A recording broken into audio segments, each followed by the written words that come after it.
Subscribe कीजिए 10th class गणित channel को और बेल आइकन को दबाइए लेटेस्ट वीडियो देखने के लिए।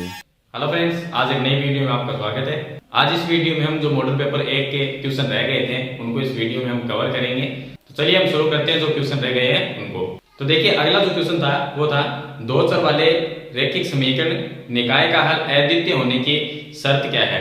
तो रैखिक जो समीकरण दिए गए दो चर वाले रैखिक समीकरण, उनका अद्वितीय होने की जो शर्त है वो है a1 बटे a2 और बराबर नहीं होना चाहिए b1 बटे b2 के। ये अद्वितीय होने की इसकी शर्त होती है। चलिए अगला क्वेश्चन देखिए।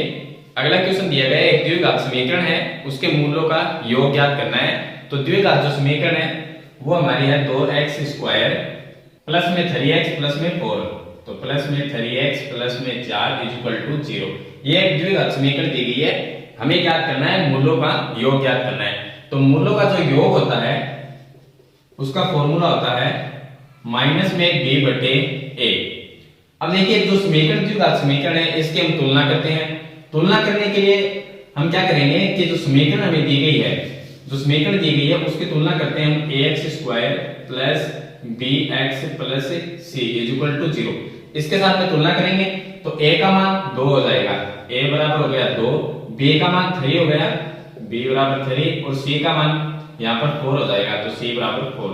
अब इसका योग ज्ञात करेंगे तो मूलों का योग होगा बराबर माइनस में b बटे a। अब माइनस तो है वो फिर से लगा देंगे और जो b का मान है वो 3 है वो लिख देते हैं, a का जो मान है वो 2 है, तो इसके मूलों का योग क्या होगा माइनस में 3 बटे 2 हो जाएगा। चलिए अगला जो क्वेश्चन है वो दिया गया है कि द्विघात समीकरण के मूल ज्ञात करने के लिए श्रीधर आचार्य जो फॉर्मूला है वो क्या होता है बताइए। तो श्रीधर आचार्य फॉर्मूला है वो मैं लिख देता हूं माइनस में b और प्लस माइनस अंडर रूट में b स्क्वायर माइनस 4ac और इसके बट्टे में 2a। ये होता है द्विघात समीकरण जो है उसके मूल ज्ञात करने का फॉर्मूला है ये श्रीधर आचार्य सूत्र। चलिए इसके बाद में क्वेश्चन हमें दिया गया है किसी वृत्त की त्रिज्या और उस पर खींची गई स्पर्श रेखा के मध्य कितने डिग्री का कोण होता है। तो जब वृत्त होता है हमारे पास में, ये एक वृत्त है और इसकी यहां से हम एक त्रिज्या लेते हैं। त्रिज्या और स्पर्श रेखा में जो कोण बनता है, ये स्पर्श रेखा होगी इस तरह से, तो यहाँ पर जो कोण बनता है वो 90 डिग्री का कोण होता है। तो इस तरह से इसका आंसर जो हो जाएगा वो हो जाएगा 90 डिग्री यानी 90 डिग्री। उसके बाद में है निर्देशांक दिए गए 3 और 4 में भुज और कोटि बताइए। एक निर्देशांक है 3 और 4, हमें बताना है कि इसका भुज कौन सा है कोटि कौन सी है। तो इधर वाले को तो हम भुज कहेंगे और जो y का मान होगा उसको हम कोटि कहेंगे। तो ये हो गया भुज और कोटि। ये सभी एक एक नंबर के क्वेश्चन है। उसके बाद में आता है मान ज्ञात करना है cos 30 और sin 30 का हमें मान ज्ञात करना है। तो चलिए ये हो गया cos 30 डिग्री और माइनस में sin 60 डिग्री दिया गया है, sin 60 डिग्री ये हमें दिया गया है। अब देखिए cos 30 और sin 30 इसके जो मान सारणी में दिए गए हैं वो मान हम यहाँ पर लिख देंगे और इसको सरल कर लेंगे। तो cos 30 का मान होता है अंडर रूट 3 बटे 2 और माइनस sin 60 का मान भी अंडर रूट 3 बटे 2। ये एक दूसरे से कट जाएंगे तो इसका उत्तर आएगा 0, तो 0 इसका आंसर हो जाएगा। उसके बाद में sin 3x बराबर 1 है तो x का मान ज्ञात करो। हमें दिया गया है sin 3x बराबर 1, तो ज्ञात करना है इसमें x का मान। तो देखिए sin 3x किसका sin 3x लिखेंगे और sin में 1 किसका मान होता है sin 90 का मान होता है, तो हम लिख देंगे sin 90 डिग्री। अब sin से sin कट जाएगा, 3x बराबर 90 डिग्री रह गया, 3x बराबर 90 डिग्री। अब यहाँ पर हम क्या करेंगे 3 का भाग दे देंगे तो x बराबर 90 बट्टे में आ जाएगा 3, भाग देंगे तो यहाँ पर आ जाएगा 30 डिग्री, x का मान आएगा 30 डिग्री। चलिए अगला जो क्वेश्चन आता है वो हमें माध्य ज्ञात करना है। उसमें तो हमें एक बंटन दी गई है जिसमें दिया गया है 10, 12, 8, 7 और 13, 8, 7 और 13। इसका माध्य ज्ञात करना है। माध्य ज्ञात करने के लिए हम क्या करेंगे, ये हमें सिंपल दिया गया है, एकदम सीधा बंटन दिया गया है, तो इसमें हम सभी को जोड़ेंगे और कितनी संख्या है 2, 4, 5 संख्या, 5 का इसमें भाग दे देंगे तो इसका माध्य आ जाएगा। चलिए अगला जो क्वेश्चन है वो दिया गया है यदि एक सिक्के को एक बार उछाला जाता है तो चित और पट आने की संभावना क्या होगी। तो देखिए एक सिक्का है, सिक्का दिया गया है हमें 1, तो एक सिक्के को एक बार उछालते हैं। अब देखिए सिक्के में दो पहलू होते हैं, सिक्के में एक तो हेड होता है और दूसरा टेल होता है। हेड और टेल। अब सिक्के को एक बार उछालेंगे, हो सकता है कि हेड आ जाए या हो सकता है कि टेल आ जाए, तो दोनों में से कोई भी आ सकता है।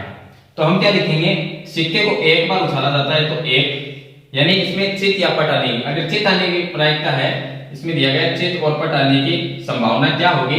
तो देखिए यहाँ पर संभावना कितनी बनती है, दो संभावना बनती है कि हेड भी आ सकता है और टेल भी आ सकता है। तो इसके बट्टे में तो आएगा दो, यानी जो कुल परिणाम होंगे।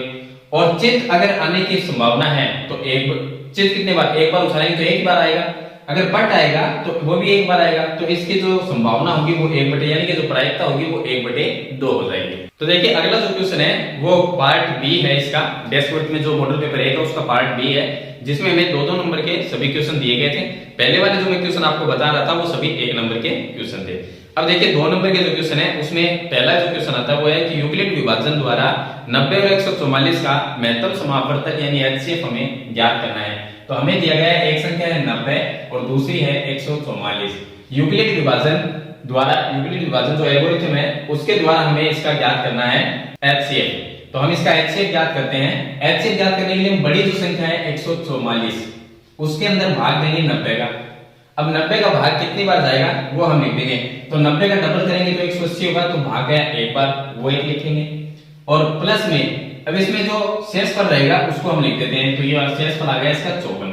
शेषफल कितना रहा, 54। 90 का हमने 144 में भाग दिया तो भाग जाएगा एक बार, और प्लस में लिखेंगे शेषफल। अभी भी देखिए इसमें जो शेषफल है वो 0 नहीं है, जब तक 0 नहीं आता तब तक हम आगे चलते रहेंगे। तो 54 आया, 54 क्या है, 0 नहीं है, 0 के बराबर नहीं है, तो इस तरह से हम लिख देंगे। चलिए दूसरे स्टेप में हम क्या करेंगे, 54 का भाग देंगे 90 में, 90 के अंदर भाग देंगे 54 का, फिर से भाग एक बार जाएगा, और प्लस में यहाँ पर जो शेषफल रहेगा वो 36 रह जाएगा। तो शेषफल क्या रहा, 36। अभी भी 0 नहीं है शेषफल, तो हम लिखेंगे कि 36 है वो 0 के बराबर नहीं है। चलिए फिर से हम 36 का भाग देंगे 54 में, तो 54 में हम भाग देंगे 36 का। तो भाग कितने, 36 दूनी 72 होते हैं, लेकिन भाग जाएगा एक बार, और प्लस में यहाँ पर जो शेषफल रहेगा वो 18 रह जाएगा। तो 18 शेषफल है वो 0 के बराबर नहीं है, वो लिख देंगे। अब हम 18 का भाग देंगे 36 में, तो 36 में भाग देंगे 18 का। 18 दूनी 36 होते हैं, भाग पूरा पूरा चला गया, तो शेषफल क्या आया, 0। अब शेषफल 0 आ गया, तो यहाँ पर जो भाजक होता है, यानी कि जिसका हमने भाग दिया, 18 का भाग दिया, तो 18 क्या होगा, एचसीएफ होगा। तो एचसीएफ बराबर हम लिख देंगे 18, तो इसका एचसीएफ आ जाएगा 18। तो इस तरह से जो यूक्लिड विभाजन है उससे हम एचसीएफ ज्ञात करते हैं, यानी कि महत्तम समापवर्तक। अगला प्रश्न हमें दिया गया है कि द्विघात बहुपद दिया गया, इसके शून्य ज्ञात करने। द्विघात बहुपद के शून्य ज्ञात करने का मतलब है कि x का मान हमें ज्ञात करना है। तो बहुपद हमें दिया गया है x² और माइनस में 2x माइनस में 15। अब द्विघात बहुपद का शून्य कैसे ज्ञात करते हैं, वीडियो मैंने बना रखी है, अगर आपको देखनी है तो प्लेलिस्ट में जाकर देख सकते हैं, वहां पर आपको कंप्लीट वीडियो मिल जाएगी। तो इसमें देखिए बहुपद हमें दिया गया, इसके शून्य ज्ञात करने हैं। तो ये द्विघात बहुपद है, इसमें हम क्या करते हैं कि हम यहाँ पर देखते हैं, यहाँ पर संख्या क्या है, यहाँ पर 15 है, तो मैं 15 मैंने अलग लिख दिया एक बार। अब यहाँ पर माइनस का चिन्ह है, यहाँ पर माइनस का चिन्ह है, और यहाँ पर है 2। तो देखिए यहाँ पर माइनस का चिन्ह है, इसका मतलब कि घटाने पर 2 आना चाहिए और गुणा करने पर 15 आना चाहिए। ऐसी दो संख्या कौन सी है, तो गुणा करेंगे तो 15 आएगा, और उसको माइनस करेंगे दोनों संख्या को तो 2 आना चाहिए। तो वो संख्या होगी 5 और 3, 5 और 3 होगी। तो देखिए घटाने पर 2 आना चाहिए, मैं माइनस का चिन्ह लगा देता हूं यहाँ पर। दोनों को घटाएंगे तो 2 आएगा, और दोनों को गुणा करेंगे तो 15 आएगा। तो 5 में से 3 को हम माइनस करेंगे तो 2 आएगा। चलिए यह संख्या है वो इस 2 की जगह लिखनी है, तो मैंने लिखा x² और माइनस का चिन्ह बाहर है, मैं इसको लिख देता हूँ 5 माइनस 3, और इसके ब्रैकेट के बाहर x माइनस में 15, ये लिख दिया। अब x को इन दोनों संख्या से गुणा कर देंगे, तो x² माइनस में 5 को x से गुणा किया 5x, और ये जो चिन्ह है वो प्लस में हो जाएगा क्योंकि बाहर माइनस का चिन्ह है। 3 को x से गुणा किया 3x और माइनस में 15। अब यहाँ पर दो जो पद दिए गए हैं उनमें से कॉमन ले लेंगे, इस पद में से कॉमन लेंगे, x कॉमन आएगा तो x माइनस 5 रह जाएगा, और यहाँ से हम कॉमन लेंगे तो प्लस में 3 कॉमन आ जाएगा, x माइनस 5 रह जाएगा। तो दो ब्रैकेट सेम है, तो x माइनस 5 एक, तो ये ब्रैकेट लिख देंगे, और x प्लस 3 एक ये लिख देंगे। चलिए दोनों को हम 0 के बराबर करेंगे। इसको अगर मैं 0 के बराबर लिखता हूँ, x माइनस 5 बराबर अगर मैंने 0 लिखा तो x का मान आएगा 5, और x प्लस 3 बराबर 0 लिखा, x प्लस 3 बराबर 0, तो x का मान क्या आया माइनस में 3। तो ये क्या हो गए द्विघात बहुपद के शून्य हो गए। चलिए उसके बाद में जो क्वेश्चन है, अगला क्वेश्चन, निम्नलिखित समीकरण को विलोपन विधि से सरल करो। विलोपन विधि मैंने बता रखी है, आप वीडियो देख सकते हो। चलिए मैं आपको एक बार फिर से रिपीट कर देता हूँ इस चीज को। तो देखिए विलोपन जो विधि है उसमें दिया गया हमें विलोपन विधि सरल करना है 2x प्लस y बराबर 6 प्लस y बराबर 6, और दूसरे समीकरण इसके नीचे लिख लेते हैं 2x माइनस y बराबर 2 दिया गया है। अब समीकरण हो गई दो, एक समीकरण ये है और दूसरी समीकरण ये है।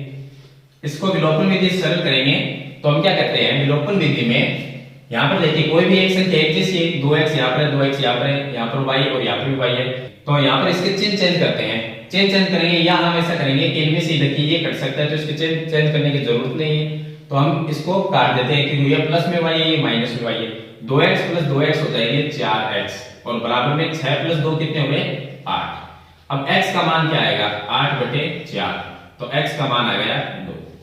x का मान किसी भी एक समीकरण में रख दीजिए, y का मान आ जाएगा। तो समीकरण 1 में रख देते हैं x का मान, तो समीकरण 1 क्या है 2 और x का मान भी हम 2 रखेंगे प्लस में y बराबर में 6। 2 को 2 से गुणा किया 4 प्लस y बराबर 6 आएगा। 4 को इस साइड में लेके आएंगे माइनस में हो जाएगा, तो y बराबर 6 माइनस 4, तो y का मान आ जाएगा 2। तो x का मान आ गया 2 और y का मान भी क्या आ गया 2 आ गया। उसके बाद में देखिए अगला क्वेश्चन जो है उसमें दिया गया गुणनखंड विधि से निम्न द्विघात समीकरण के मूल ज्ञात कीजिए। कि गुणनखंड विधि से द्विघात समीकरण, तो गुणनखंड विधि से हम कर लेंगे। अभी अभी मैंने बताया आपको 2x², उसके बाद में प्लस में दिया गया है x माइनस में 6 इज इक्वल टू 0। तो ये द्विघात समीकरण दी गई है, इसके हमें मूल ज्ञात करने यानी x का मान अभी मैंने बताया था, उसी तरह से इसको आपको सरल करना है। अगला एक समांतर श्रेणी दी गई है, इसमें कितने पद है, तो 7 13 19, 7 13 19, और इसका लास्ट जो पद दिया गया है वो दिया गया है 205। इस समांतर श्रेणी के अंदर कितने पद है वो हमें ज्ञात करने हैं। तो देखिए यह समांतर श्रेणी है, इसका प्रथम पद a का मान हो गया 7 और सार्वत्र d का मान कितना है, देखिए 13 में से 7 को माइनस करेंगे कितने आएंगे 6 आएंगे यहाँ पर, तो यहाँ पर हो गया 6। 19 में से 13 को माइनस करेंगे तभी भी 6 आएंगे, तो d का मान क्या हो गया 6 हो गया। चलिए लास्ट जो संख्या होती है समांतर श्रेणी की वो an का मान होता है, तो an बराबर आ गया 205। अब हमें ज्ञात करना है समांतर श्रेणी में पद कितने हैं यानी n का मान, तो हम फॉर्मूला an का लगाएंगे। an बराबर a प्लस n माइनस 1 गुणा में d, तो an का मान 205 है, ये लिख दिया 205 बराबर a का मान 7 प्लस में n माइनस 1 और d का मान 6 दिया गया है, वो लिख दिया गुणा में 6 इसके। इसको सरल कर लेंगे पूरे को, तो ये आ गया 205 बराबर ये हो गया 7 और प्लस में यहाँ पर मैं इसको गुणा कर देता हूँ, ये आ गया 6n माइनस 6 ये आ जाएगा, तो ये आ गया 205 बराबर 7 माइनस 6, तो ये होगा 1, तो यहाँ पर आ जाएगा 6n और प्लस में 1 को इस साइड में लेके आ जाएंगे, तो ये 1 भी माइनस में आ जाएगा, तो ये कितना होगा 204 आ जाएगा। 204 बराबर 6n रह गया, 6 का इसके अंदर हम भाग दे देंगे, तो यहाँ पर लिख देता हूँ मैं 6, n का मान कितना आएगा। अब देखिए 6 का इसमें भाग देंगे तो 20 में कितनी बार चला गया 6 3 18 हो गए, उसके बाद में 2 रह गया 24 हो गए, 24 में 6 का भाग 4 बार चला गया, तो n का मान कितना आ गया 34 आ गया। तो यानी कि समांतर श्रेणी के अंदर जो पदों की संख्या है वो कितनी है 34 है यानी 34 है। चलिए नेक्स्ट जो क्वेश्चन है वो हमें दिया गया 3 अंकों वाली कितनी संख्याएं 7 से विभाज्य है। तो ये क्वेश्चन भी मैंने पहले बता रखा है आपको, वीडियो आप देख सकते हैं आपको मिल जाएगा। तो 3 अंकों की वे संख्या जो 7 से विभाज्य है, कितनी ऐसी संख्या है 3 अंकों की, तो चलिए इसको भी हम सरल कर लेते हैं। तो देखिए हमें दिया गया है कि 3 अंकों की संख्या जो जिसमें 7 का भाग जाता है। अब देखिए संख्या जो हमारी 100 लास्ट आता है, 99 है 2 अंकों की संख्या है, 100 है 3 अंकों की, 100 3 अंकों की संख्या है, लेकिन 100 के अंदर 7 का भाग नहीं जाता है पूरा पूरा, यानी विभाज्य मतलब क्या होगा जिसमें 7 का भाग जाता हो, तो 100 में तो जाता नहीं है। 100 के बाद में 105 एक ऐसी संख्या है कि जिसके अंदर पहली जो संख्या है 3 अंकों की वो 105 है जिसमें 7 का भाग जाता है। इसके बाद में क्या आएगा, इसके बाद में इसमें 7 प्लस कर दीजिए आप, क्योंकि 7 से विभाज्य है तो 7 प्लस करते जाइए। इसमें 7 प्लस करेंगे तो कितने होंगे 112, फिर इसमें 7 प्लस करेंगे तो 119। इस तरह से लास्ट जो संख्या होगी वो होगी हमारे पास में 994। 994, क्योंकि 1000 आ जाएगा तो 1000 के अंदर 4 अंक होते हैं, तो हमें तो 3 अंकों की संख्या लेनी है। उसके बाद में 999 भी लास्ट संख्या है, लेकिन उसमें 7 का भाग जाता नहीं है, तो इसलिए 994 लास्ट संख्या होगी जिसके अंदर 7 का भाग जाता है। अब ये एक समांतर श्रेणी बन गई। कैसे बन गई देखिए, इनमें सभी में अंतर देखिए। इसके अंदर हमने 7 प्लस किया 112, फिर 7 प्लस किया 119, फिर 7 प्लस करेंगे आगे वाली संख्या आएगी, तो ये एक समांतर श्रेणी है। समांतर श्रेणी में प्रथम पद है वो 105 है और सार्वंतर डी का मान है वो 7 है, क्योंकि हमने 7 ही प्लस किया इसके अंदर। अब देखिए लास्ट जो संख्या दी गई है 994, तो ये किसका है, an का मान। an बराबर है 994, ये हो गया an का मान। तो हमें याद करना है कि कितनी संख्याएं यानी n का मान याद करना है, जो अभी मैंने पीछे वाला क्वेश्चन बताया आपको, अभी ये मैंने सभी आपको बता दिए। फॉर्मूला आपको लगाना है an वाला, a प्लस में n माइनस 1 गुणा में d।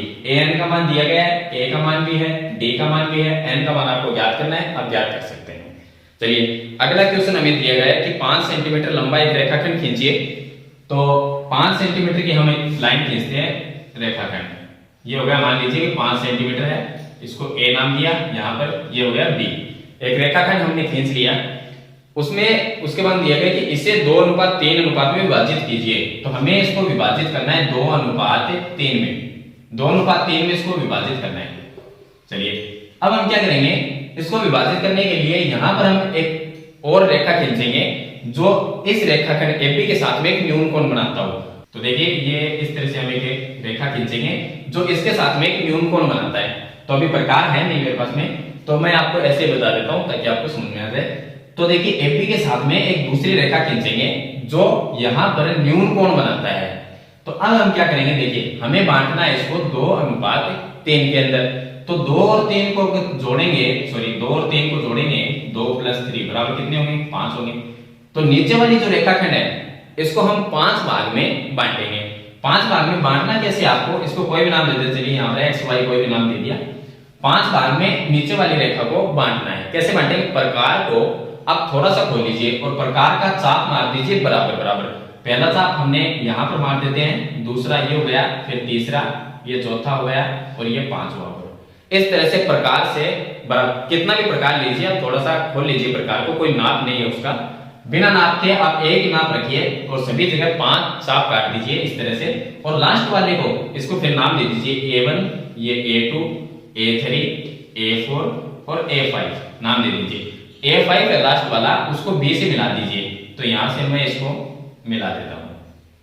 अब हमें इसको 2:3 में बांटना है, तो हम क्या करेंगे, देखिए प्रकार जितना हमारा खुला हुआ है उससे थोड़ा सा कम कर देंगे। थोड़ा सा कम करके यहाँ प्रकार की नोक यहाँ पर रखनी है और पेंसिल की नोक यहाँ पर रखेंगे। उसके बाद में इस तरह से चाप काट देंगे इस तरह से।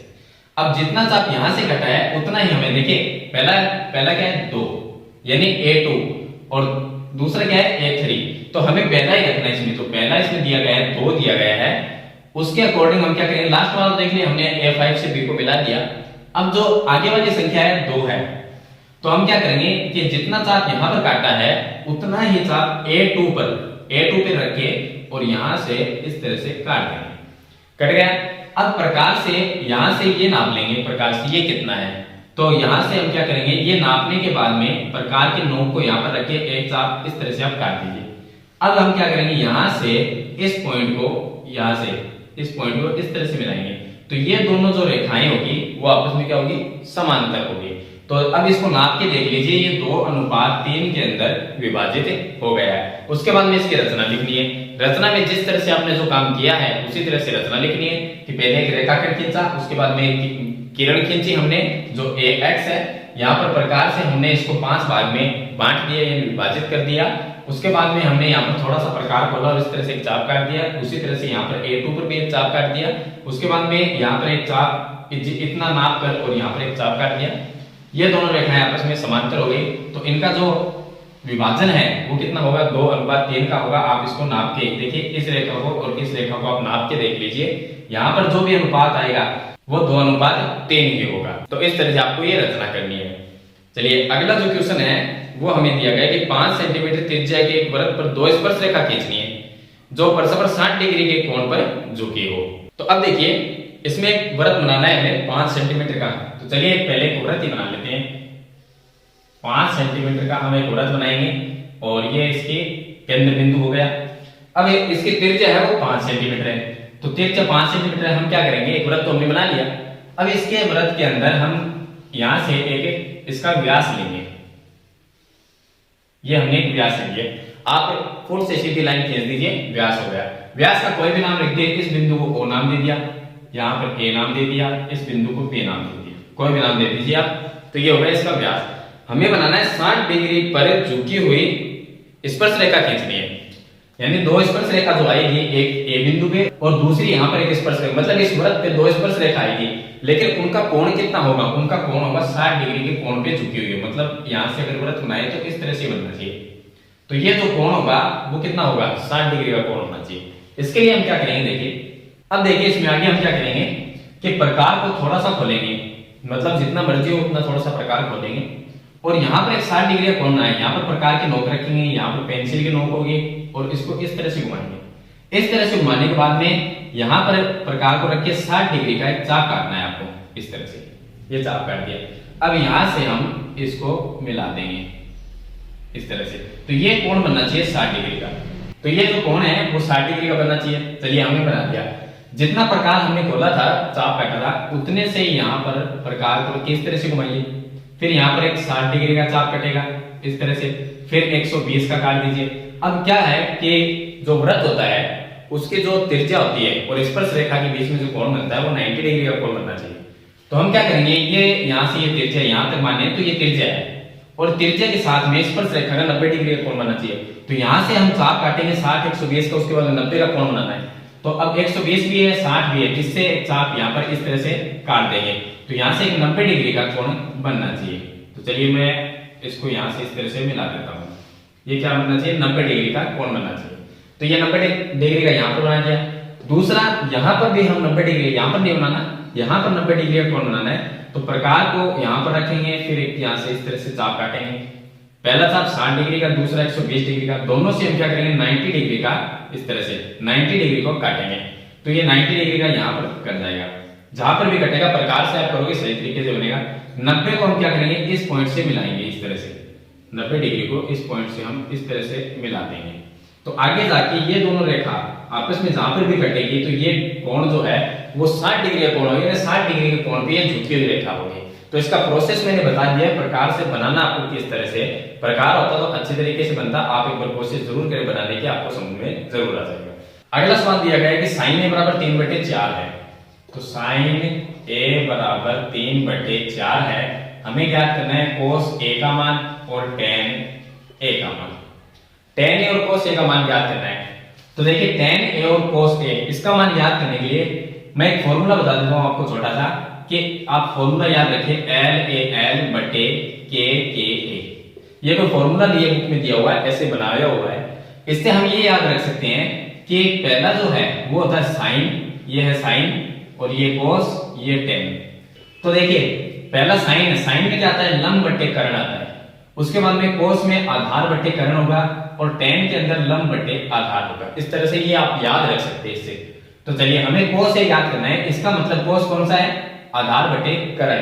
तो कोस ए बराबर होता है आधार बटे कर्ण, और टेन ए है टेन ए, उसके बराबर में होता है लंब बटे आधार। तो यहां पर होगा लंब बटे आधार। अब देखिए यहां पर हमारे पास में आधार कर्ण लंब आधार, इसका कोई मान नहीं है हमारे पास। तो हम क्या करेंगे, एक समकोण त्रिभुज बनाएंगे। समकोण त्रिभुज से हम इसका मान ज्ञात करेंगे, पाइथागोरस प्रमेय लगाएंगे और उससे हम इसका मान ज्ञात करेंगे। ये हो गया ए बी सी। हमें दिया गया साइन ए बराबर 3/4, तो साइन किसके बराबर में, लंब बटे कर्ण। तो मैं लिख सकता हूं कि साइन ए बराबर होता है लंब बटे कर्ण, यानी एल का मान 3 है और के का मान 4 है। तो लंब हो गया 3, इस त्रिभुज के अंदर लंब है यहाँ पर 3 और कर्ण कितना है 4 है, तो ये हो गया कर्ण भुजा 4 हो गई। अब आधार बच गया, आधार हम ज्ञात करेंगे, कैसे ज्ञात करेंगे, पाइथागोरस प्रमेय से। पाइथागोरस प्रमेय होती है कर्ण स्क्वायर बराबर लंब स्क्वायर प्लस में आधार स्क्वायर, ये होती है पाइथागोरस प्रमेय। यहां से हम आधार का मान ज्ञात करेंगे। कर्ण का मान है 4, 4 का स्क्वायर बराबर लंब है 3, 3 का स्क्वायर और प्लस आधार है तो इसकी जगह मैं ए बी लिख देता हूँ, A B, Aadhaar A B है इसका तो ए बी स्क्वायर हो गया। 4 का स्क्वायर करेंगे 16, 3 का स्क्वायर करेंगे 9 और प्लस में ए बी स्क्वायर। 9 इधर आएगा तो माइनस में होगा, 16 माइनस 9 करेंगे तो कितना आएगा 7 बराबर में ए बी स्क्वायर। अब स्क्वायर हटाएंगे तो रूट लग जाएगा इसके ऊपर, तो अंडर रूट लेकिन प्लस माइनस में होता है, माइनस में कोई भुजा होती नहीं है, प्लस में होती है तो हम प्लस वाला ही रखेंगे। तो अंडर रूट में आएगा 7 बराबर में ए बी, यानी ए बी का मान आ गया √7। तो ए बी का मान कितना हो गया, अंडर रूट में 7 हो गया। हमने पाइथागोरस प्रमेय से आधार निकाल लिया। अब सिंपल है याद करना, cos a का मान याद करना है तो cos a क्या होता है, आधार बटे कर्ण। तो cos a बराबर आधार कितना है √7 और बटे कर्ण कितना है 4, वो लिख देते हैं। इसी तरह से हम tan a का मान याद करेंगे, tan a की क्या है, लंब बटे आधार, तो लंब कितना है 3 और आधार कितना है √7।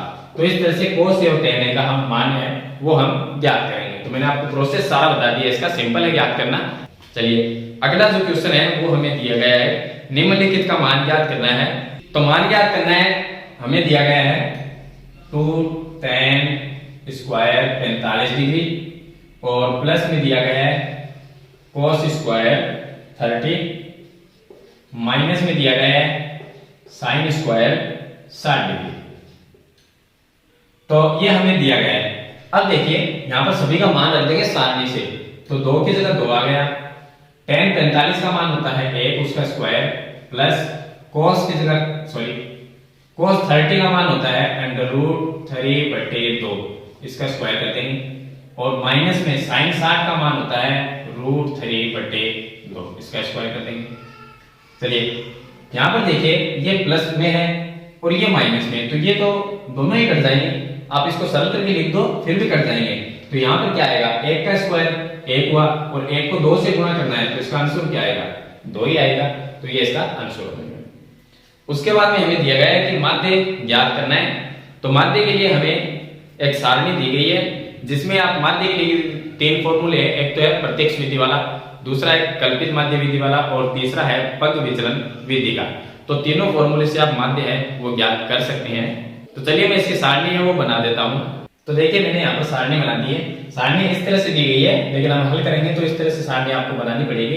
अब इसके बाद में हम क्या करेंगे, पग विचलन विधि इसमें काम में लेंगे।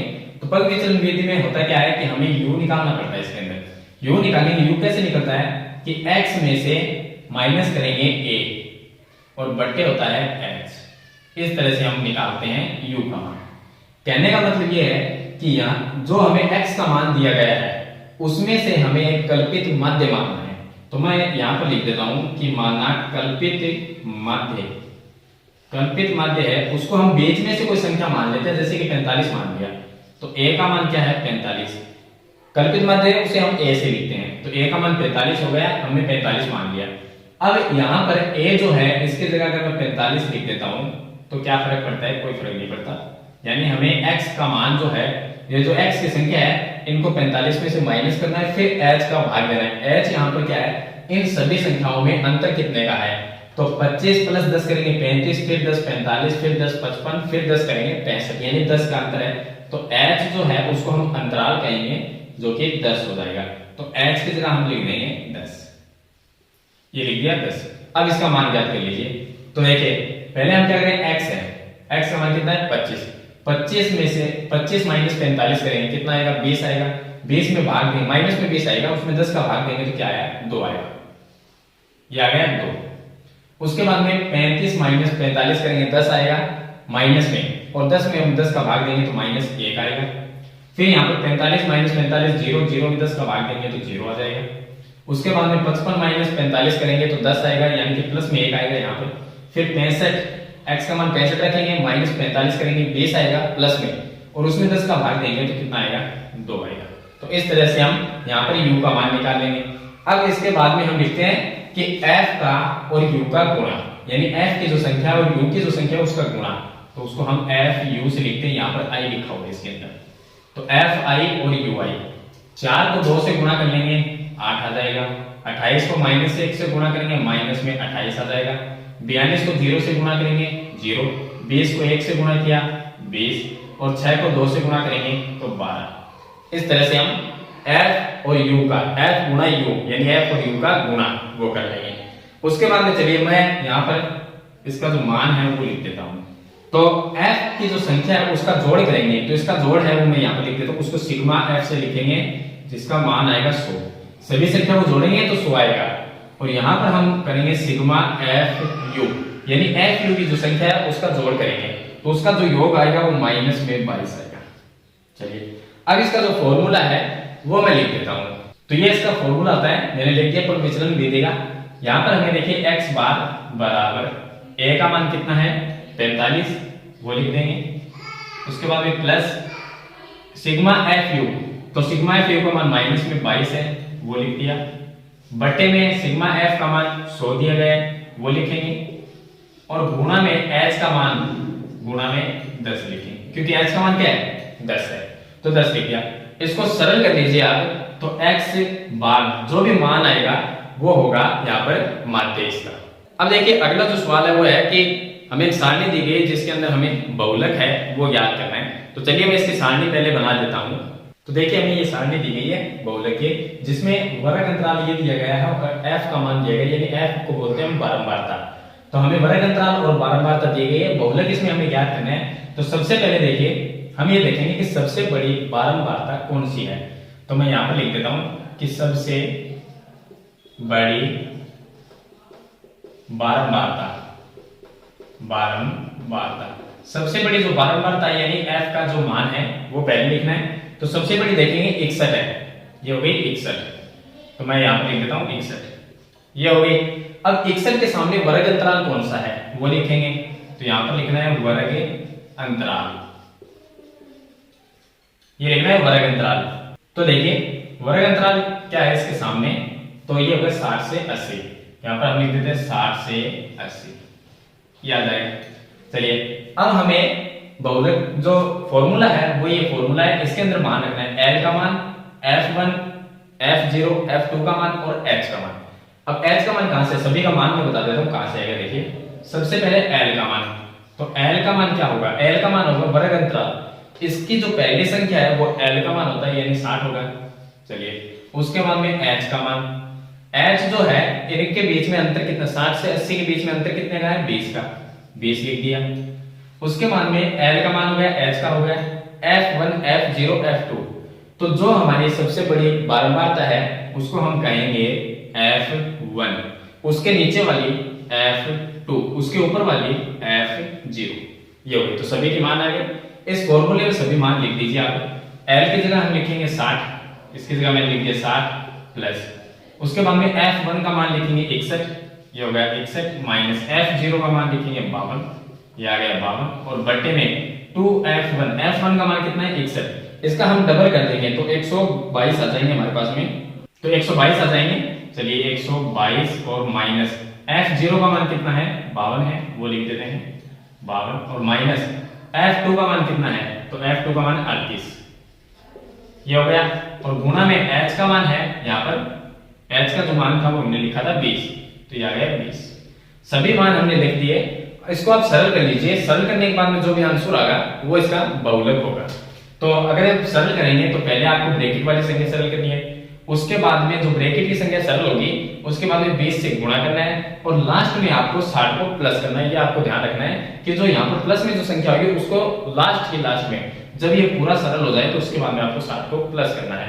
उससे पहले आपको ये इधर वाली जो संख्याएं हैं उनको सरल करना है, तो लास्ट में जो आंसर आएगा वो इसका बहुलक हो जाएगा। चलिए इसका जो लास्ट क्वेश्चन है वो मैं आपको बता देता हूँ। लास्ट क्वेश्चन मतलब इसके पार्ट बी का लास्ट क्वेश्चन, बाकी तो क्वेश्चन रह गए हैं वो नेक्स्ट वीडियो में हम सरल करेंगे, लेकिन इसका जो लास्ट क्वेश्चन है वो मैं आपको बता देता हूँ। क्वेश्चन नंबर 16 है। तो देखिए लास्ट जो क्वेश्चन है क्वेश्चन नंबर 16 पार्ट बी का, उसमें हमें प्रायिकता वाला क्वेश्चन दिया गया है कि एक थैले में 5 सफेद और 2 लाल गेंदें हैं। सफेद गेंद कितनी है 5, सफेद गेंद हो जाएगी 5 और लाल गेंद है वो है 2। सफेद 5 है और 2 लाल गेंद है। इस थैले में से एक गेंद या तिरछा निकाली जाती है, तो इसकी प्रायिकता क्या होगी कि वो सफेद हो या लाल हो। मतलब थैले में टोटल कितनी गेंद हो गई, कुल कितनी होगी, कुल हो गई 7, कुल 7 गेंदें। अब थैले में से जब गेंद निकालेंगे तो हमें क्या पता कि उसमें से सफेद निकलेगी या लाल गेंद, निकालनी सिर्फ एक है। तो इसकी प्रायिकता क्या होगी? तो देखिए सफेद गेंद की अगर प्रायिकता निकाले, सफेद गेंद की अगर प्रायिकता निकाले तो सफेद गेंद कितनी है? 5 है, तो 5। और कुल हमारे पास में परिणाम कितने, यानी कुल गेंद कितनी हुई? 7 होगी, तो ये आ गया 7। ये इसकी प्रायिकता होगी सफेद गेंद की। अगर लाल गेंद की बात करें तो लाल गेंद कितनी है हमारे पास में? कुल कितनी है? 2, ये आ गया 2। और कुल कितनी है? 7, तो 2/7। तो सफेद गेंद की प्रायिकता होगी वो 5/7 होगी और लाल की होगी वो 2/7 होगी। तो ये इनकी प्रायिकता हो जाएगी। तो ये इसका लास्ट क्वेश्चन है, क्वेश्चन नंबर 16 मैंने बता दिया है। टोटल इसमें 23 क्वेश्चन डेस्क वर्क में मॉडल पेपर 1 में, यानी कि सभी मॉडल पेपर में 23 क्वेश्चन दिए गए हैं। जो क्वेश्चन रह गए हैं वो नेक्स्ट वीडियो में हम उनको कवर करेंगे, लास्ट 23 क्वेश्चन तक, क्योंकि एक ही वीडियो में अगर कवर करेंगे तो वीडियो काफी लंबी हो जाएगी। इसलिए नेक्स्ट वीडियो में बचे हुए क्वेश्चन को हम कवर कर लेंगे। अगर वीडियो ये आपको अच्छी लगे तो इसे लाइक और शेयर जरूर कर देना। इस चैनल पर नए हैं तो सब्सक्राइब करना। हम मिलते हैं नेक्स्ट वीडियो में, तब तक के लिए थैंक यू।